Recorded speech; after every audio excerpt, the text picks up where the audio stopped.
Assalamualaikum warahmatullahi wabarakatuh. Waalaikumsalam warahmatullahi wabarakatuh. Allahumma sholli ala sayyidina Muhammad wa ala ali sayyidina Muhammad.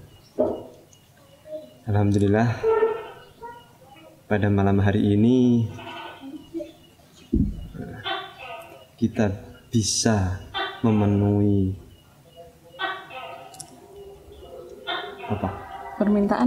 permintaan request daripada wali santri dan tim kreatifnya YouTube Rohmatul Umam Official.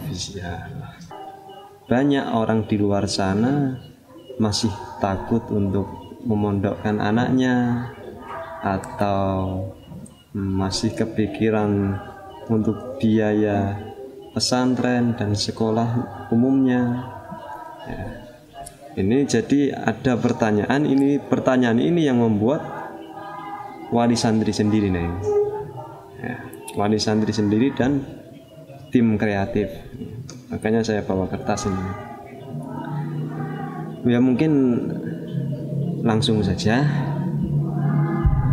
untuk topik pertanyaannya kepada Neng Nudia Amburika. Beliau ini putranya Syekhina Ahmad Muzammil, sekaligus istri saya. Baik, langsung ke pertanyaannya, Neng. Ya, ini ada pertanyaan, mengapa kita memilih pesantren untuk tempat belajar anak? Enggak. Mengapa kita memilih pesantren untuk tempat belajar anak? Sebenarnya itu sudah pasti ya. Dari segi keunggulannya pun di pesantren, selain kita belajar ilmu umum seperti halnya di luar pesantren yang kurikulum nasional. Nah, di pesantren itu juga mempelajari tentunya ilmu-ilmu agama yang dimana itu nanti sebagai bekal anak-anak kita untuk meraih kesuksesan akhirat tentunya. Dunia didapat, akhirat pun didapat. Nah, apalagi dan yang utama ya di pesantren itu diterapkan yang paling utama adalah akhlakul karimah.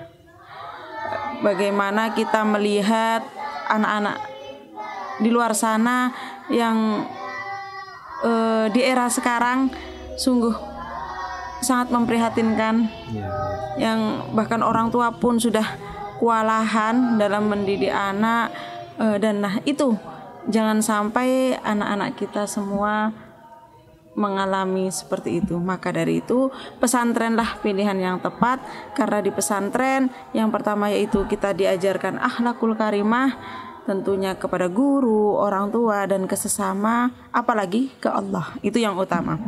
Yang kedua yaitu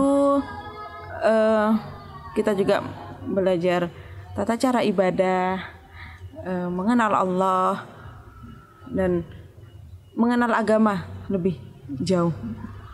Selanjutnya anak-anak juga diajarkan mengaji, yang tentunya apa sih yang diharapkan orang tua nanti. Ada saatnya orang tua tidak lagi mengharapkan anaknya ranking 1. Ada saatnya orang tua tidak lagi mengharapkan piala. Tapi ada saatnya yang dibutuhkan orang tua adalah kiriman doa-doa dari anak yang soleh dan solehah. Yaitu ketika nanti orang tua sudah kembali kepada Sang Khalik Allah Subhanahu wa Ta'ala. Terus bagaimana sistem pendidikan di pesantren? Sistem pendidikan di pesantren justru double ya. Ketika kita sekolah di luar sana, misalkan kita sekolah SD, SMP, SMA, ya yang didapat hanya materi yang ada di SD, SMP, dan SMA. Pulang ke rumah, oke, kalau orang tua masih punya waktu untuk membimbing putra-putrinya, atau dileskan, atau ikut TPA dan lainnya. Kalau tidak, anak pulang ke rumah akan bermain. Nah, inilah kelebihannya pesantren. Di pesantren selain kita mendapatkan pendidikan umum seperti halnya di luar sana, di pesantren ketika pulang ke asrama, anak-anak di situ mengikuti kegiatan pesantren. Yang pertama, kalau di pesantren itu hal yang disunnahkan oleh agama menjadi wajib. Sholat sudah pasti, jamaah pasti, itu akan menjadi peraturan wajib di pesantren. Anak-anak pulang sholat jamaah dan ada jam ngaji. Di situ ada jam ngaji, baik itu Al-Quran, pendalaman kitab kuning dan lain sebagainya. Nah, selama 24 jam anak-anak akan dididik dan dibimbing. Itu banyak ketika orang tua sudah disibukkan dengan mencari nafkah, memenuhi kebutuhan, maka kalau di pesantren tidak perlu khawatir, anak peserta didik dibimbing, dididik selama 24 jam.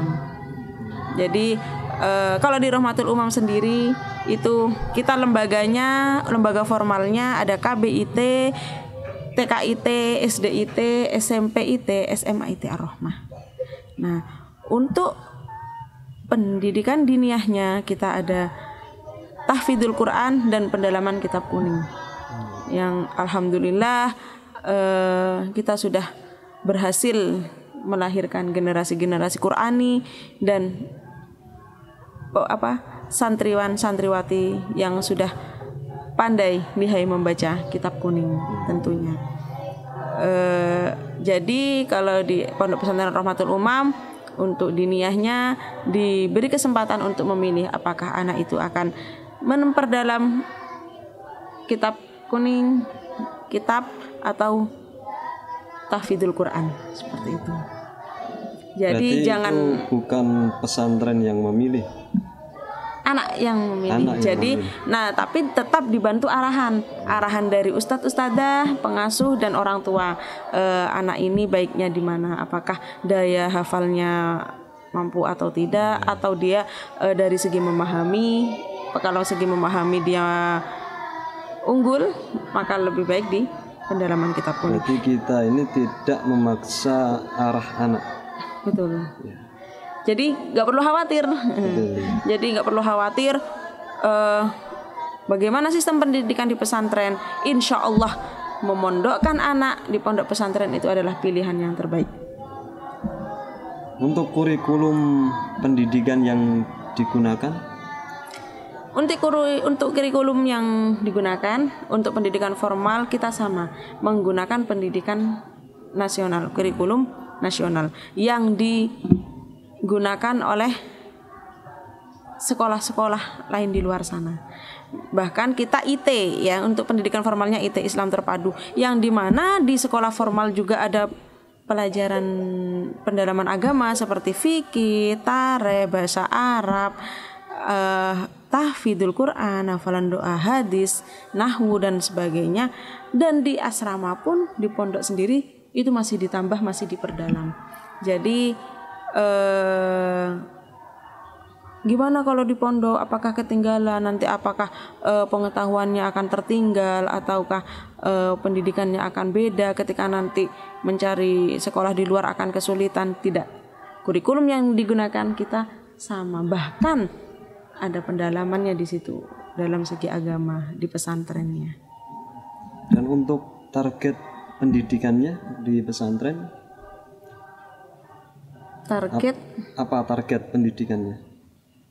Target pendidikan di pesantren tentunya mungkin di luar sana ya banyak yang berpikiran mondokin anak nanti cuman jadi ustadz. Padahal ustadz itu adalah pengabdian yang sangat mulia. Bahkan di Rohmatul Umam sendiri banyak yang jadi PNS, tentara. Ya, jadi gini. Ya? Jadi ketika di luar sana hanya berpikiran kalau mondokin anak ujungnya nanti jadi ustadz masjid, ustadz tidak.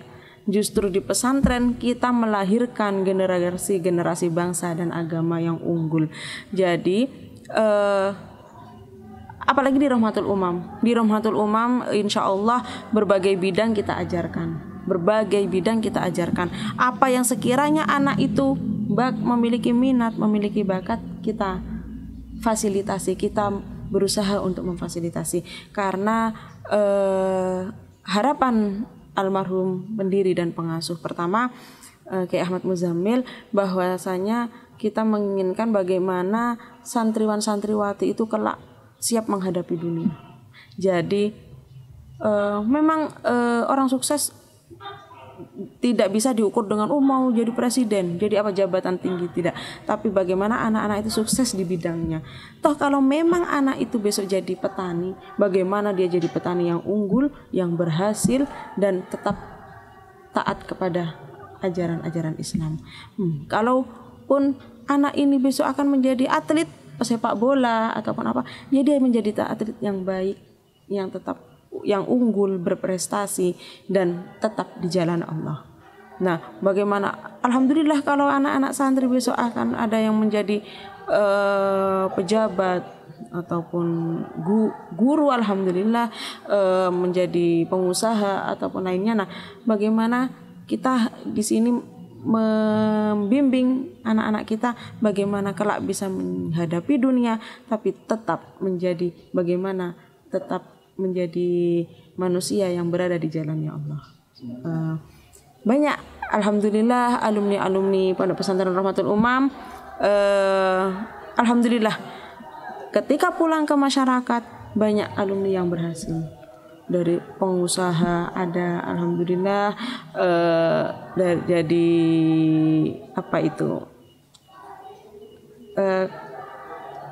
kontrak pemborong ataupun ada, dari si pengusaha, bahkan PNS ada yang diidam-idamkan orang di luar sana, anak saya pengen jadi PNS. Santri Rahmatul Umam banyak yang menjadi PNS, pengusaha, jadi pedagang sukses, bahkan petani sukses, banyak alhamdulillah. Dari segi pekerjaan mereka berhasil dan diimbangi oleh apa yang diajarkan di pesantren. Untuk mengenai masa depan anak-anak setelah dari pesantren, alhamdulillah masa depan anak-anak yang dari pesantren, memang kemarin sempat sering ya sekarang ya isu-isu, yaitu tadi kalau jadi pesantren anak saya jadi apa, yaitu tadi masa cuman jadi ini jadi itu, enggak. Karena apa? Toh pendidikan yang didapatkan sama, sekolah umumnya, lembaga formalnya sama, kurikulum sama. Apa bedanya dengan di luar? Nah, malah kalau di pesantren itu tadi kita ditambah ilmu akhlak, tata cara ibadah dan lainnya. Justru mendapat nilai plus dunia didapat, akhirat didapat. Justru masa depannya akan cerah. Jadi kita yang beranggapan mending saya sekolahkan nggak saya pondokkan, mau saya jadikan dokter loh. Meskipun santri pun bisa jadi dokter. Oh iya saya lupa. Bahkan alumni ada yang jadi dokter ya, beberapa ada yang jadi dokter. Bisa nyatanya tetap karena apa yang didapatkan sama, bahkan lebih dari segi agamanya kita lebih. Kalau di pesantren lebih ke kontrol. Ini betul. Ngobrol santai lagi. Contohnya ini kan YouTube ini. Ini kan yang ngelola dari 0 sampai sekarang kan santri. Sebenarnya kan mereka nggak ketinggalan zaman. Cuman lebih ke kontrol. Terkontrol. Betul. Di saat di luar sana pergaulan sudah tidak bisa terkontrol lagi, anak-anak di pesantren akan lebih terkontrol. Kasarannya gini, senakal-nakalnya santri itu apa sih? Betul. Melanggarnya santri hanya nggak jamaah, nggak ketiduran saat ngaji. Tapi naudzubillah ketika di luar sana kenakalannya anak-anak sudah di luar batas. Bahkan orang tua pun itu tadi sudah sulit untuk mengatasi. Saya yakin tidak ada orang tua yang menginginkan anaknya terjerumus. Orang tua pasti menginginkan anaknya menjadi anak yang baik. Nah, oleh karena itu pesantrenlah keputusan yang sangat tepat. Karena itu tadi sangat besar manfaatnya, barokahnya. Untuk masa depan jangan dikhawatirkan. Betul. Mau jadi dokter jadi bisa, malah sangat dipermudah. Nyatanya sekarang untuk masuk TNI lewat jalur santri itu lebih diutamakan. Karena apa ya, itu dunia dapat, akhiratnya juga dapat. Ya itu tadi, bagaimana kita mau jadi polisi, bagaimana menjadi polisi yang baik. Kita jadi tentara, bagaimana jadi tentara yang baik. Kita mau jadi presiden, bagaimana kita jadi presiden yang baik. Nah, untuk menjadi baik bagaimana? Yaitu pengetahuan agamanya diperdalam seperti itu. Dan terus langkah-langkah untuk memasukkan anak di pesantren dan mengenai biayanya, terutama untuk pondok pesantren Rahmatul Umam. Oke. Mungkin masih banyak ya dari orang. Oke lah Nek,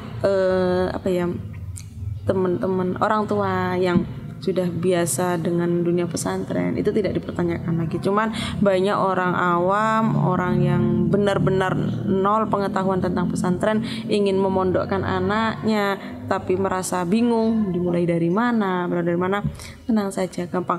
Apalagi di Rahmatul Umam itu kita menerima santri dari berbagai arah, apapun kita terima. Oleh karena itu kenapa pondok pesantren Rahmatul Umam itu dinamakan Rahmatul Umam. Rahmatnya semua umat. Semua umat, semua kalangan. Bukan jadi, ummah ya? Iya. Kalau ummah nanti hanya orang Islam. Hanya orang Islam. Jadi kita semua kalangan kita terima. Dari dulu almarhum pendiri dan pengasuh pertama Kiai Ahmad Muzamil tidak pernah memilih-milih namanya santri. Semua yang mau mondok, semua siapapun yang mau memperbaiki diri diterima di sini. Jadi mohon maaf ketika banyak mungkin pondok ataupun sekolah yang masuk dites dulu hafalannya ininya. Di Rahmatul Umam tidak. Karena kita berpikiran kalau untuk masuk saja dites dan dipilih bagi siapa yang sudah pintar, lalu siapa yang akan mengajari, akan membimbing, mendidik mereka yang memang benar-benar dari nol. Nah itu prinsipnya almarhum pendiri. Jadi kita sebagai penerus ya harus menerus satu visi, satu misi dengan beliau. Kita menerima, jadi jangan khawatir siapapun yang ingin memondokkan putra-putrinya, monggo silahkan, kita terbuka. Datang saja atau hubungin salah satu admin. Nah, untuk biayanya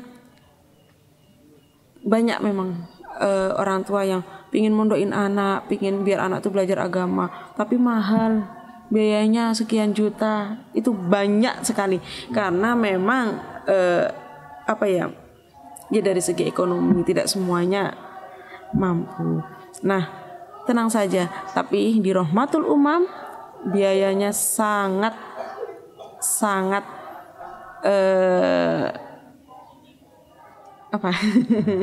ya murah gitu ya. Bukan murah, tidak mustahil untuk digapai. Jadi di saat pondok-pondok sekarang sekolah-sekolah favorit yang pendaftarannya saja sudah mencapai puluhan juta, belasan juta. Dan di Rahmatul Umam, untuk pondok pesantren Rahmatul Umam kita pendaftaran gratis. Untuk pendaftaran kita gratis. Untuk yang biayanya hanya pendidikan formal. Pendidikan formal pun itu untuk masuk kita hanya di kisaran 1 sampai 2 untuk bulanan pesantren 1-2 juta itu di pendaftaran. Itu pun kembali ke anak, itu biaya seragam dan lain-lain. Jadi sangat terjangkau biayanya. Untuk pondoknya gratis, bahkan untuk bulanannya di pesantren pun kita hanya di pesantren Rahmatul Umam kita hanya syahriyahnya uang makan saja. Jadi tidak ada uang asrama. Jadi kembali lagi ke anaknya ya. Iya, tidak ada uang asrama, uang gedung, kita hanya ada uang makan. Mungkin kalau sekolah formalnya pun hanya ada SPP yang itu hanya SPP tidak sampai sangat terjangkau. Mungkin nanti bisa ditanyakan langsung siapa yang penasaran ingin bertanya-tanya, monggo silakan, pokoknya jangan takut, kita terjangkau. Karena apa? Prinsipnya pengasuh ya, dalam mendirikan Pondok Pesantren Rahmatul Umam ini, beliau pernah bercerita kepada saya, bahkan suatu saat saya ingin menggratiskan pendidikan di pondok ini. Bahkan beliau pernah bilang seperti itu. Kenapa? Bahkan beliau pun dari dulu ingin menaikkan biaya karena harga kebutuhan pokok ya naik dan naik, bahkan untuk kebutuhan mensejahterakan asatidah juga. Itu pun almarhum sebenarnya keberatan, masih memikirkan. Karena apa? Tujuan beliau mendirikan Pondok Pesantren Rahmatul Umam ini bagaimana dengan harga, dengan biaya yang sangat terjangkau. Karena beliau memikirkan kalau kita mendirikan lembaga pendidikan dengan biaya tinggi, bagaimana mereka yang ekonominya strata menengah ke bawah. Karena beliau teringat saat dulu beliau usia sekolah, orang tua belum diberi kemampuan untuk membiayai. Ada ada pesantren yang biayanya sangat terjangkau. Nah, disitulah beliau merasa terbantu. Nah, dari situ beliau berpikir, kalau saya mendirikan lembaga pendidikan dengan biaya tinggi, bagaimana mereka yang belum diberi kemampuan untuk menjangkau seperti itu. Jadi memang cita-cita beliau sempat bilang itu cita-cita tertinggi saya. Ingin menggratiskan pondok ini. Mudah-mudahan suatu saat terwujud. Mudah-mudahan suatu saat terwujud.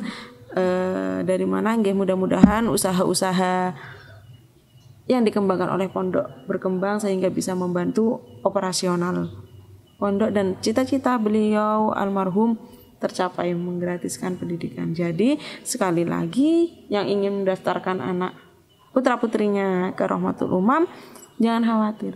Bahkan dari biaya yang tercantum, apabila masih ada keberatan biaya, kita kekeluargaan. Kita kekeluargaan. Pokoknya ketika sudah datang di Pondok Pesantren Rahmatul Umam dan menyerahkan putra-putrinya ke Pondok Pesantren Rahmatul Umam, mulai dari situlah kita adalah keluarga. Tapi itu tidak bisa dijadikan patokan, Neng.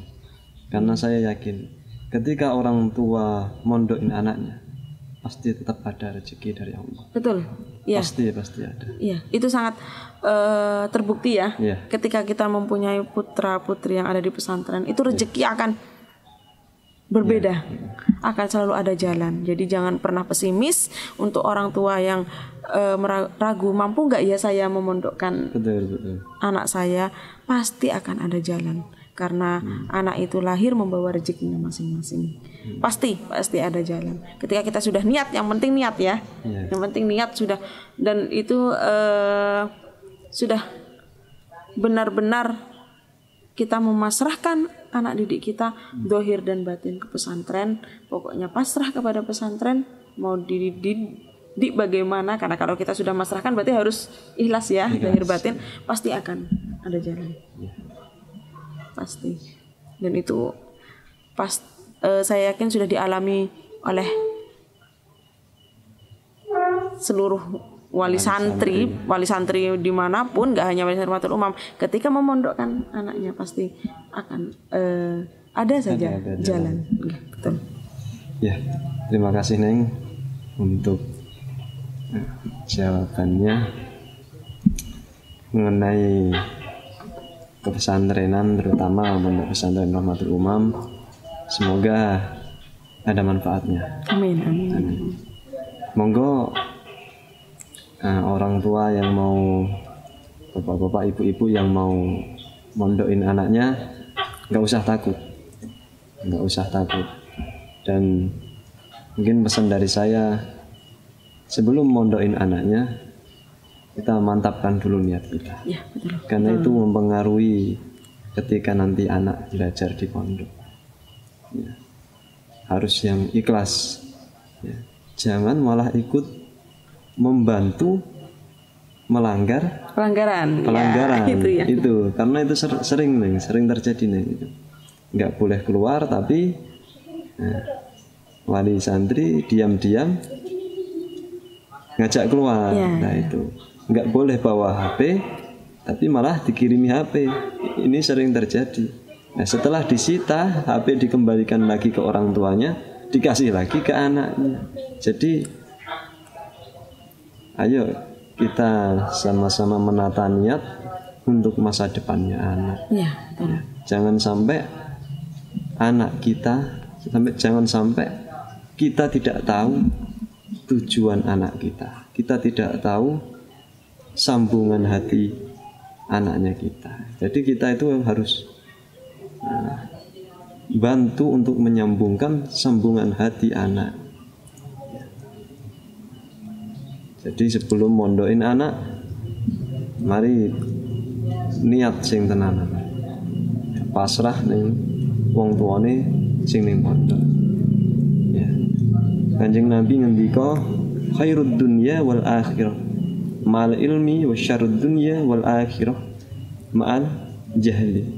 Jadi sebaik-baiknya di dunia dan akhirat itu dengan ilmu, dan sejelek-jeleknya dunia dan akhirat itu tanpa ilmu. Jadi ayo semangat, jangan takut untuk mondokin anaknya ke pesantren. Mungkin sekian yang bisa saya obrolkan bincang-bincang dengan Neng Rika. Ya, banyak kurang lebihnya saya mohon maaf, Neng Rika. Iya, sama-sama. Saya juga mohon maaf.